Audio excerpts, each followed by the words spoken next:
एक गांव में दो मित्र नकुल और सोहन रहते थे। नकुल बहुत धार्मिक था और भगवान को बहुत मानता था, जबकि सोहन बहुत मेहनती थी।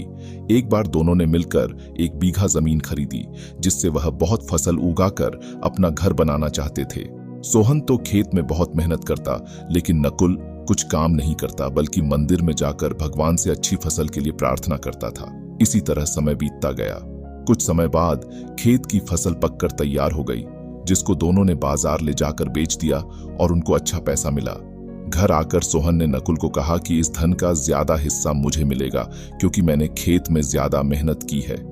ये बात सुनकर नकुल बोला, नहीं, धन का तुमसे ज्यादा हिस्सा मुझे मिलना चाहिए, क्योंकि मैंने भगवान से इसकी प्रार्थना की, तभी हमको अच्छी फसल हुई।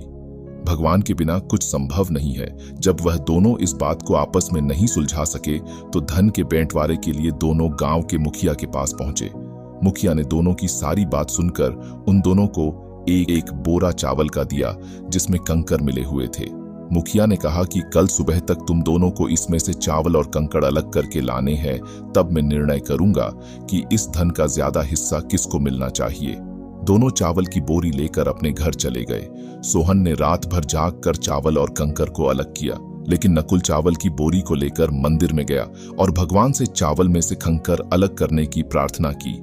अगले दिन सुबह सोहन जितने चावल और कंकर अलग कर सका, उसको ले जाकर मुखिया के पास गया, जिसे देखकर मुखिया खुश हुआ।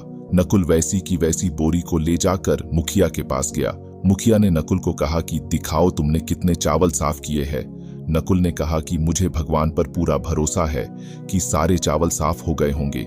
जब बोरी को खोला गया तो चावल और कंकर वैसे के वैसे ही थे। जमींदार ने नकुल को कहा कि भगवान भी तभी सहायता करते हैं जब तुम मेहनत करते हो। जमींदार ने धन का ज्यादा हिस्सा सोहन को दिया। इसके बाद नकुल भी सोहन की तरह खेत में मेहनत करने लगा और अब की बार उनकी फसल पहले से भी अच्छी हुई।